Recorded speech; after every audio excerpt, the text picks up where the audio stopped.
ତାକୁ ଆରେ ଯା ଯା ସୁନ୍ଦରୀ ସ୍ତ୍ରୀ ଯଦି ଥବ ତାହେଲେ ତା ସ୍ୱାମୀର ଟିକଟା ରହିବ। ମୋରି ଭଳିଆ ଶାଢୀ ମୁଁ ସେଇଥିପାଇଁ ନୋ ଡିମାଣ୍ଡରେ ସୁନ୍ଦରୀ ସ୍ତ୍ରୀ ଆଣି ଲୋକ ଦେଖିବେ ନା। ଆଉ ମୋ ଘରେ ମୁଁ ବାହାରି ଯାଉଛି ଆମ ଗାଁରେ ଶିଆଳ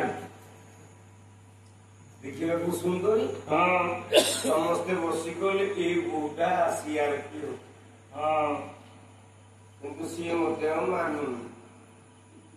ତାପରେ ଦିଦିଙ୍କର ବି ସ୍କୁଟି ଅଛି, ସେ ଯିବା ଆସିବା କରିବା ଭଲ ହବ। ଗାଡି କିଣି ଦେଇଛି, ବ୍ୟାଙ୍କ ବାଲାନ୍ସ ବଢେଇ ଦେଇଛି, ତାର ଆଉ କଣ ଡର ଅଛି?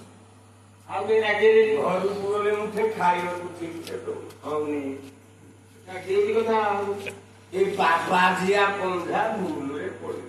କଣ ଉରରେ ପଡିଲେ? ଜୀବନରେ ସବୁ କରିବ, ସୁନ୍ଦରୀ ସ୍ତ୍ରୀ କେବେ କରିବ ନା। ଯିଏ ସୁନ୍ଦରୀ ସ୍ତ୍ରୀ କରିଛି ସିଏ ଦଣ୍ଡ ପାଇଛି। ଶିବ ସୁନ୍ଦରୀ ସ୍ତ୍ରୀ ପର୍ବତରାଜ କନ୍ୟା ପାର୍ବତୀ କି ବାହା ହେଲା। ଆଜ୍ଞା ଆଜ୍ଞା। ଶେଷରେ ବାଘ ଚାଲ ନାଗ ସାପ ବୁଲେଇକି ବୁଲିଲେ ଆଉ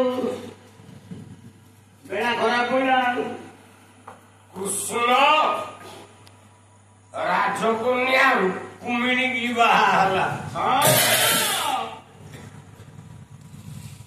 ଶେଷରେ ଗଛ ମୂଳରେ ଶୋଇଲା, ଯାହା ସବର ବଞ୍ଚେଇଲା ଗଲା ପ୍ରାଣ ଗଲା। ରାମ ସୀତା ଭଳି ସୁନ୍ଦରୀ ସ୍ତ୍ରୀ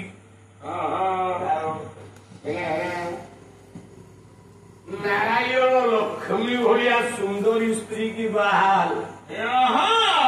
ଶେଷରେ ଆଉ ବେଡ କୋଉଠି ପାଇଲାନି ଯେ ଗୋଟେ ନାଗ ସାପ ଉପରେ ଶୋଇଲା। ସେ ନାଗ ସାପ ଖାଲି ପାଣିରେ ବୁଡିଲା ଉଠିଲା ବୁଡିଲା ଉଠିଲା ବୁଡିଲା ଉଠିଲା, ଆଉ ନାରାୟଣ ଦେହରୁ ଥଣ୍ଡା ଛାଡ଼ିଲାନି। ଆଉ କେତେ ପାଣିରେ ବୁଡି ଯାଉଛି? କେତେ ବୁଡିବ କେତେ ଉଠିବ? ନୃସିଂହ ଠାକୁର ଲକ୍ଷ୍ମୀ କି ବାହା ହେଲେ ଲାଖ ବିନ୍ଧି। ଆଜ୍ଞା ଆଜ୍ଞା। ଶେଷରେ ସ୍ୱାମୀ କି ଛାଡିକି ହାଡି ଘରେ ପଶିଲା, ପ୍ରାଣ ଘରେ ପଶିଲା। ଆଉ ହାଡି ଘରେ ଥିବ ଲକ୍ଷ୍ମୀ, ପ୍ରାଣ ଘରେ ଥିବା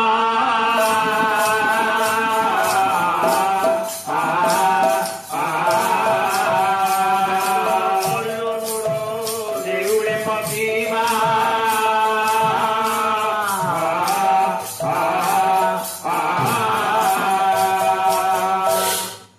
ତେଣୁ ସୁନ୍ଦରୀ ସ୍ତ୍ରୀ ଯଦି ଗ୍ରହଣ କରିବ, ସବୁ ଗାଁ ବାଲା ମିଳିଦେବେ, ଟୋକା ଟୋକାଳିଆ ମିଳିବେ। ତେଣୁ ରାମ ସୁନ୍ଦରୀ ସ୍ତ୍ରୀ ଗ୍ରହଣ କରିଛି। ବାବାଜୀ ପନ୍ଧା ପାଗଳ ରାମ ବନବାସ ଯାଇଛି। ଆଉ ଯେମିତି ତୁ ବାହାରିବାକୁ ନଟି ଆଉ ବିହରୁ ବିହରୁ ଦଣ୍ଡ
বাবাজি বলছে বিচার করলে এইভাবে সুন্দরী স্ত্রী যদি হব তাহলে ব্রহ্ম বলে ভগবানকে পাই।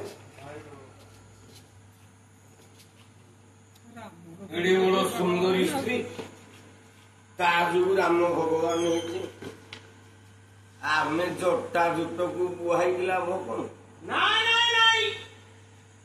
ଏ ଜଟା ଜୁଟକୁ ବେଢେଇକି ଲାଭ କଣ? କଲା ବିଧାତା ଆମ୍ଭଙ୍କୁ କରନ୍ତା ନାରୀ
ଖାଲି ଟାଇମ ପାସ୍ କଲା। ଆଜ୍ଞା ଆଜ୍ଞା ବହି କିଣିଲ ନା ପାଲା ଚାଲିବ କେମିତି ଚାଲିବ? ପିଲେ ପାଲାକୁ ଟିକେ ଶିଖ। ଆଜ୍ଞା ଆଜ୍ଞା ପାଲାର ଧାରା ଟିକେ ରଖ। ହେଲା ହେଲା ଛାନ୍ଦ ନାହିଁ, ଚମ୍ପୁ ନାହିଁ, କିଛି ନାହିଁ। କିଛି ନାହିଁ। ପିଣ୍ଡା ଲୋକ 14 ମାରିକି ତମେ ପାଲା ପୁଣି ରାତିରେ କହୁଛ 10,000 ଲେଖାର। ଆଜ୍ଞା ଆଜ୍ଞା ହେଲା ହେଲା ରାତିକେ 40,000 ଟଙ୍କା ବହିକି ବାହାରି କରିବ। ଆଜ୍ଞା ଆଜ୍ଞା 40,000 ଟଙ୍କା ବହି।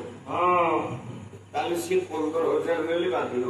ନାଇଁ ନାଇଁ ନାଇଁ তুমি চটি বহি বাদামবাড়ি বস স্ট্যান্ডে বিকাউଥିବା বহি কিଣୁଛ 10 ଟଙ୍କିଆ ବହିକି ଧରିକି ପାଲା ଗାଇବ। ଶ୍ରୋତା ରହିବେ? ନାଇଁ ନାଇଁ ଗୋଟିକିଆ ପାଲାରେ ପୁଣି ପ୍ରଶ୍ନ କଣ କରିବୁ?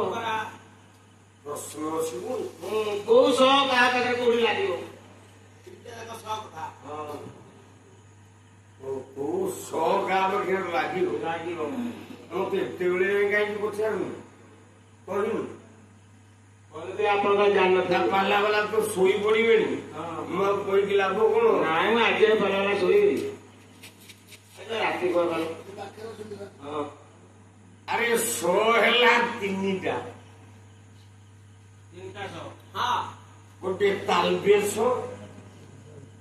ଗୋଟେ ଦନ୍ତସ, ଗୋଟେ ମୂର୍ଧନ୍ୟାସ। ତାଲବେଶର ଅର୍ଥ କଣ?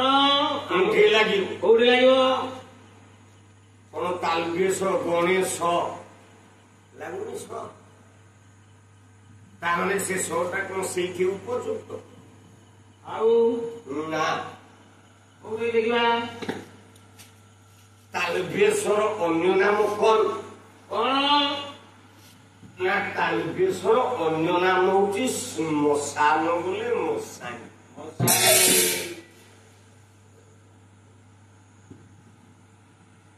ତାଲବେଶର ଅନ୍ୟ ନାମ ହେଲା ମଶାଣି। ଆଜ୍ଞା ଆଜ୍ଞା ଏଠି କବି କହିଲେ ଯାହାକୁ ତୁ ବିବାହ ହେଲୁ ଶଙ୍ଖା ସାହି ଦେବେ ଶଙ୍ଖା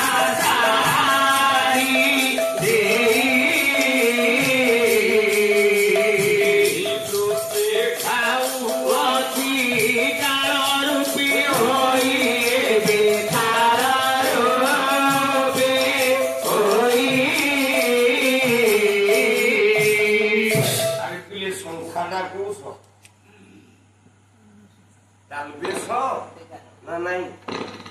ହଁ ହେଇଟାକୁ ଢେଙ୍ଗାସ ଆଚ୍ଛା ପୁଅ ତୁ ମତେ ପଚାରି ଦେଇକି ପଳେଇଲୁ। ହଁ ମୁଁ କଣ ତୁ ଭଡା ଦିଆ? ଆଚ୍ଛା ତୁ ଆଉ ଟିକେ ପିନ୍ଧିକି ଆ। ମୁଁ ତୋତେ ପଚାରିବି ଗୋଟେ ପ୍ରଶ୍ନ, ତୁ ଯଦି ଉତ୍ତର ଦେଇଦବୁ ଏ ରାତି ଯାକ ପଇସା ନେଇଯିବୁ। ଆମର ସାରା କିନ୍ତୁ କଟିବନି, ଆପଣ ପଇସା କର। ମୋ ସ୍ତ୍ରୀ ଗଲେ ହିସାବ ମାଗିବ, ମୁଁ କୋଉଠୁ ଆଣିବି? ମୋ ଘରକୁ ଦେବି। ଏମିତିରେ ଚଳିବ। ଉଠିକିଆ ବାଲାରେ କଣ ପ୍ରଶ୍ନ ପଚାରୁଛୁ? ଗଲା ତାହେଲେ ବେଶ। ତନ୍ତ ସର ଅର୍ଥ ହଉଛି ବିଷ୍ଟା ବୋଲେ ଗୁହ।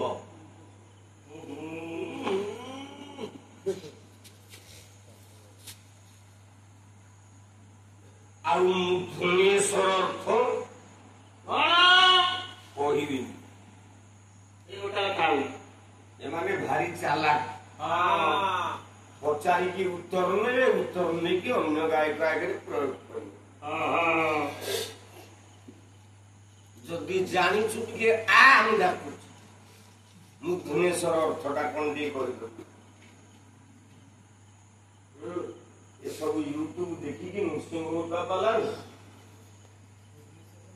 ଏ ଖାଲି ପ୍ରଶ୍ନର ଉତ୍ତର ପଚାରୁଛନ୍ତି। କାହିଁକି ନା ୟୁଟ୍ୟୁବରେ ମୁଁ ଯେତିକି ପାଲା ଛାଡୁଛି, ଆଜ୍ଞା ଆଜ୍ଞା, ପ୍ରଶ୍ନ ଅଛି ଉତ୍ତର ନାଇଁ। ଆଉ ସାରା ପୁରା ଚାଲାକି ଲୋକ। ଆଉ ମୁଁ ଯଦି କିଲୋ ଦଣ୍ଡି ବଟକରା ବାପାର ସବୁ ବିକିଦେବି, ମୋ ବେପାର କେମିତି ଚାଲିବ? ଆଉ ମୋ ବେପାରଟା ପୁଣି ଚାଲିବା ଦରକାର ନା ନାହିଁ? ଆଉ ସବୁ ତ ରେକର୍ଡିଂ କରି ନେଇଗଲେ। ଯଦି ଗୋଟେ ଶ୍ଲୋକ 4 ଧାଡ଼ି ହେଇଥିବ, ବାପାର 3 ଧାଡ଼ି ଯାଉଛି, ଗୋଟେ ଧାଡ଼ି ଛାଡ଼ି ଦଉଛି। କାହିଁକି ନା ଆଜିକାଲି ପାଲାବାଲା ବହି କିଣୁନାହାନ୍ତି। ନାଇଁ ନାଇଁ ନାଇଁ, ୟୁଟ୍ୟୁବ ମାଇଲେ ମୋବାଇଲ, ଗାୟକ କଣ ଗାଉଛି ଦେଖିଲେ ତାକୁ ଟିପି ଦେଇକି ଗାଇଲେ। ତେଣୁ 4 ଧାଡ଼ି କାହିଁକି ଗାଇବି, ତମେ ଟିପିକି କାହିଁକି ଗାଉଛ? 3 ଧାଡ଼ି ଜାଣି ଲେଖେ ଗାଇକି ଛାଡି ଦେଇ ଧାଡ଼ିଏ ଧାଡ଼ିଏ। କିନ୍ତୁ ଶ୍ରୋତାମାନଙ୍କ ପାଖରେ ଛାଡ଼ିବିନି। ନାଇଁ ନାଇଁ ନାଇଁ, ହବ ମାଇକି ତଳେ ନ ଗାଇକି ଗୋଟେ ଗୋଟେ ଧାଡ଼ି ମାଇକି ବାହାରେ ଗାଇବି, ଯେତେ ଶୁଭିବ।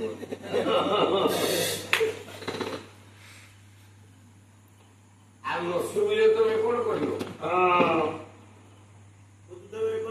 ମୁଁ 8 ଲକ୍ଷ ଟଙ୍କା ବହି କିଣିଲିଣି ପାଲା ଗାଇବା ଜୀବନ ଭିତରେ। ଆଜ୍ଞା ଆଜ୍ଞା, ତମ ଘରେ ସୁଟକେସରେ ବହି ନଥିବ। ହଉ ବାବାଜୀ ମାନେ ଦେଖୁଛୁ ହେଲା ହେଲା ହେଲା, କହିଲେ ସୁନ୍ଦରୀ ସ୍ତ୍ରୀ ହେଲେ ବ୍ରହ୍ମପଦରେ ପାଇବ। ପାର୍ବତୀ ସୁନ୍ଦରୀ ବୋଲି ଶିବଙ୍କୁ ପାଇଲେ। ରାଧା ସୁନ୍ଦରୀ ବୋଲି କୃଷ୍ଣଙ୍କୁ ପ୍ରେମ କଲା। ରୁକ୍ମିଣୀ ସୁନ୍ଦରୀ ବୋଲି କୃଷ୍ଣଙ୍କୁ ବାହା ହେଲା। ଗୀତାଞ୍ଜଳି ସୁନ୍ଦରୀ ବୋଲି ପରଶୁରାମଙ୍କୁ ବାହା ହେଲା। ବାବାଜୀ ମାନେ ବାଇଆ ହେଲେ। କହିଲେ ଆମେ ଜୀବନ ଯାକ ଡାକିଲେ ରାମ ଶୁଣିବ। ନାଇଁ ନାଇଁ ନାଇଁ,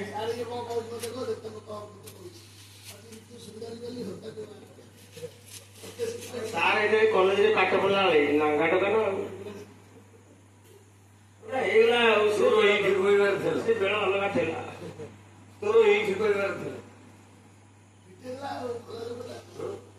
ଋତୁ ସୁନ୍ଦରୀ ବୋଲି ହୋତା ବାହାରିଲା। ସାର୍ କଲେଜରେ କଲା କରିଥିଲେ, ସେ କଲେଜରେ ପଢୁଥିଲେ ଦିଦି ଆମର, ହେଇଗଲା ଆଉ ଭଲ ପାଇଗଲେ। ବାବାଜୀ ମାନେ ମନରେ ବିଚାର କଲେ, କଣ ବିଧାତା ଆମ୍ଭଙ୍କୁ କରନ୍ତା ନାରୀ, କରନ୍ତା ନାରୀ, ବିଧାତା ଆମ୍ଭଙ୍କୁ କରନ୍ତା ନାରୀ, କରନ୍ତା ନାରୀ। ବାବାଜୀ ବିଚାର କଲେ। ହେଲେ ଆମେ ଯଦି ଗୋଟେ ଯଦି ସ୍ତ୍ରୀ ହେଇଥାନ୍ତେ ତାହେଲେ ରାମ ଆମକୁ ବାହାଇଥାନ୍ତା। ହଁ ହଁ ଏ ଜଟା ଦାଢି ଲମ୍ବି ଫୁଲକୁଟିଆ ଗନ୍ଧ ହଉଛି ଆମ ଦେହରୁ ଛାଡୁନି। ନାଇଁ ନାଇଁ ନାଇଁ ଦାଢିରେ ଉକୁଣି ଗୁଡାକ ବହି ଯାଉଛି। ହଁ ହଁ ରାମ କଣ ଆମକୁ ଭଲ ପାଇବ? ନାଇଁ ନାଇଁ ନାଇଁ